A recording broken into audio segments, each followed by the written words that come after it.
All right. Next, we wanted to discuss.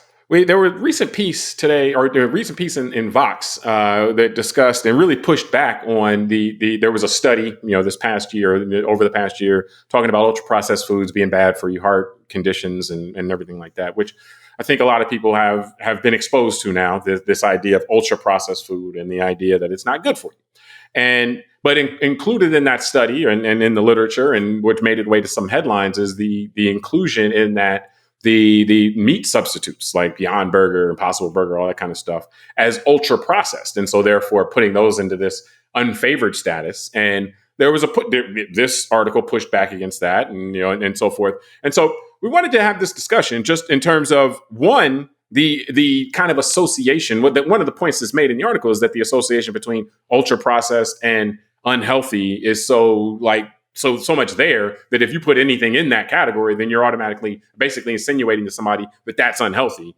And then also the difference between like a pastry and a Beyond Burger, and one may be worse for you and stuff like that. So anytime you're dealing with this nutrition stuff, because we literally are building the plane as we're flying it in this sense, like they're coming up with new stuff all the time. We don't, it's imperfect to study the body and how things, how the body treats with certain things or handle certain things versus others and so forth. So it's trying to find clarity, trying to find good information. It's hard anyway. We saw this kind of dispute as something good to talk about. So Tunde, like your thoughts on, or just kind of what do you make of this ultra processed, is it good? Is meat substitute in it? This discussion.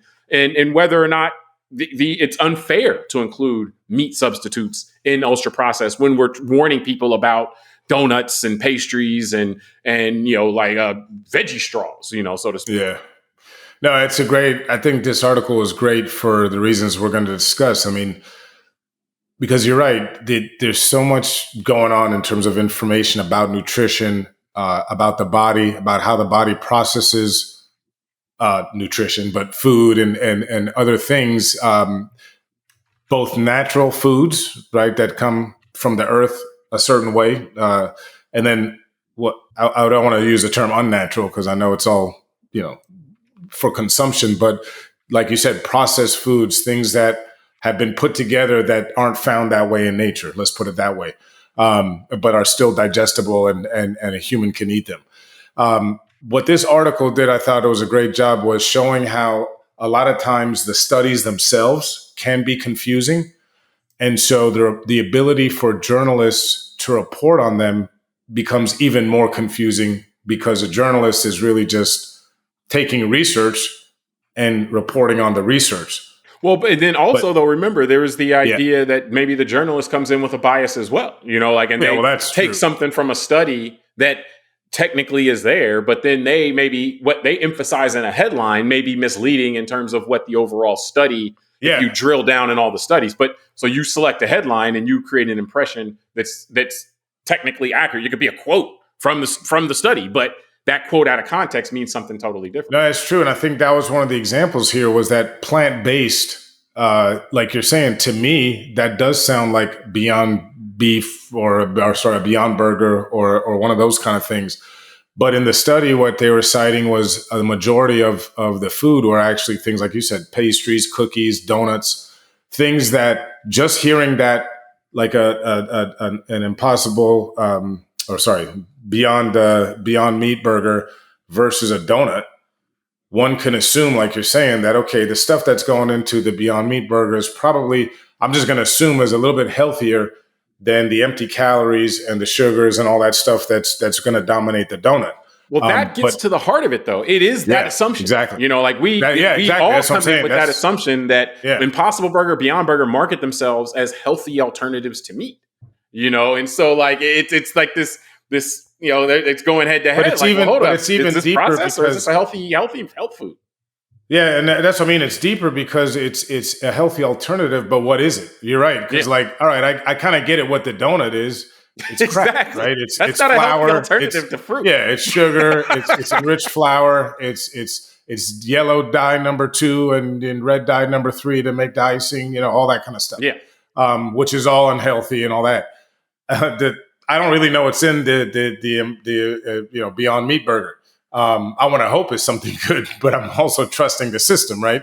And so I think like we've seen with other things in our cultural discourse, because obviously things like food and nutrition, we've seen also, and we did a show on this like 2-3 years ago, that some of these alternative kind of nutrition sites to alternative like supplements for working out, those have become gateways to things like QAnon eventually, like meaning because where there's a little bit of ambiguity and there's not certainty and clarity, the vacuum can be filled a lot of times with a lot of conspiracy.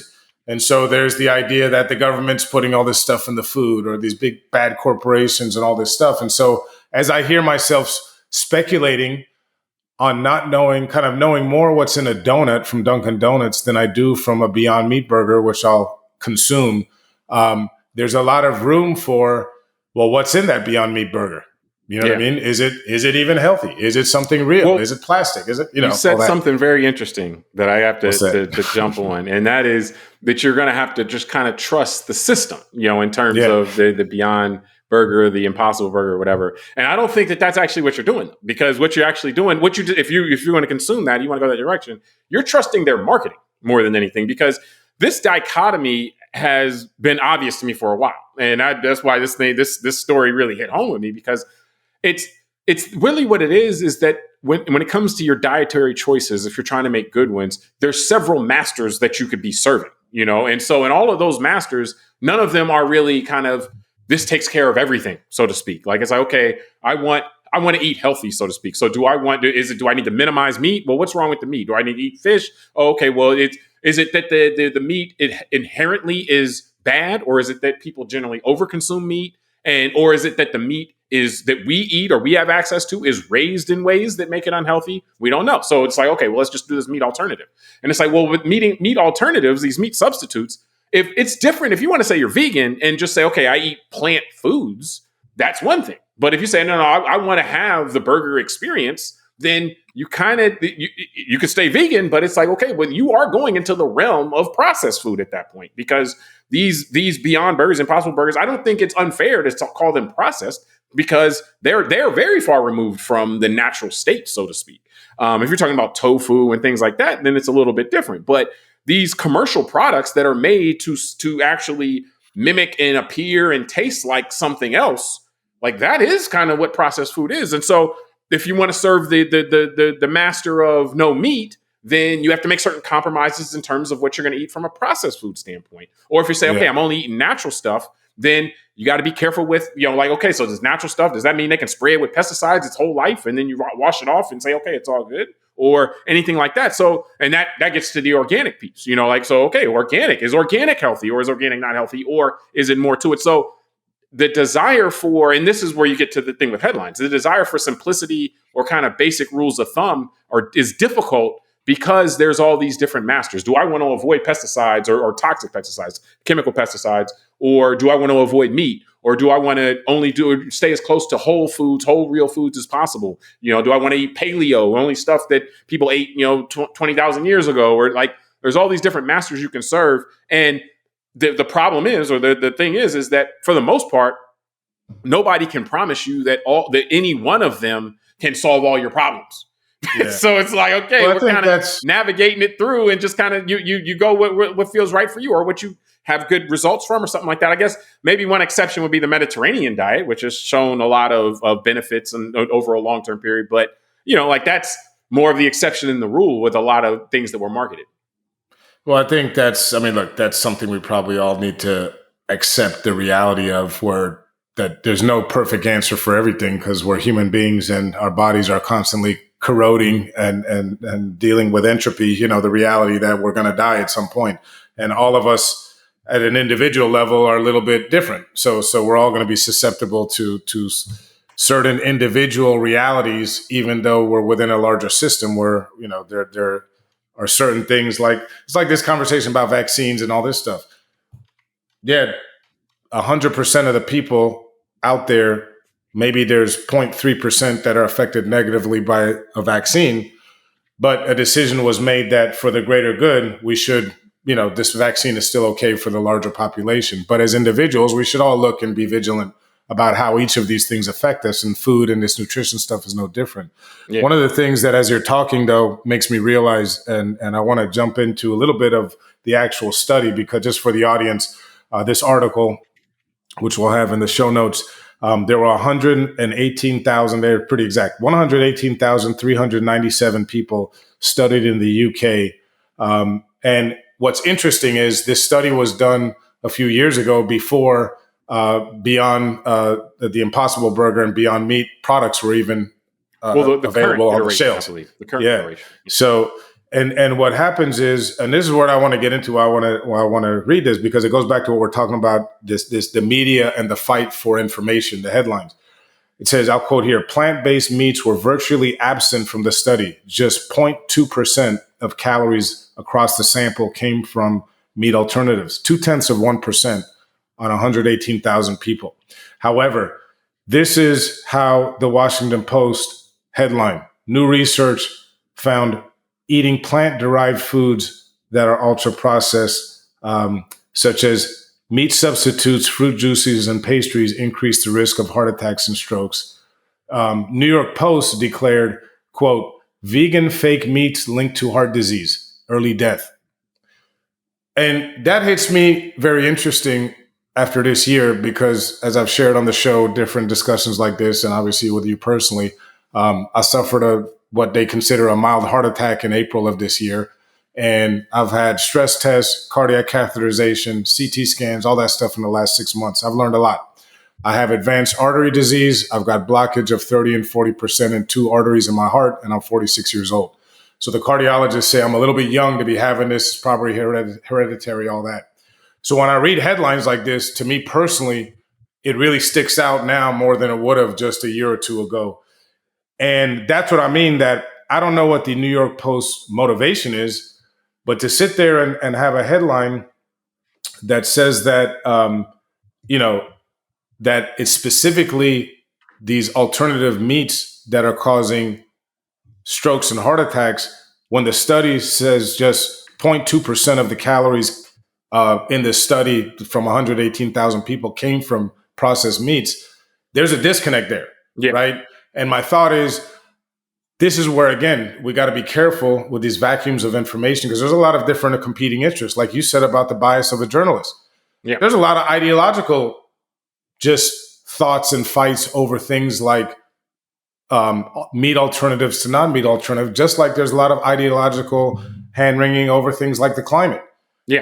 The food industry is rife with this. I've noticed. That's what I'm saying. Yeah. For example, me personally, it's very important to me, from a humanitarian standpoint, on one sense, but really from a health standpoint, that any animal that I eat, be an animal that, as much as I can control it, be an animal that was a healthy animal. Like, I don't want to eat sick animals. So if animals are raised and done to be sick, then I'm like, well, hold up. If I eat a sick animal, then it's whatever's happened in that animal that is a reaction to or a result of them being sick, it's probably going to end up making me sick, or at least if I eat a lot of that. So, but I've seen the discussion of animal products rarely ever goes into this. It's just like, oh yeah, red meat is this and fish is that. And it's like, well, hold up. What if the fish were raised in, farm raised and, bathed in antibiotics? Or what if the beef is grass fed, grass finished, yada, yada, yada, full of omega-3s? Like, the discussion rarely ever, I'm sensitive to it, but the discussion rarely ever goes into that. So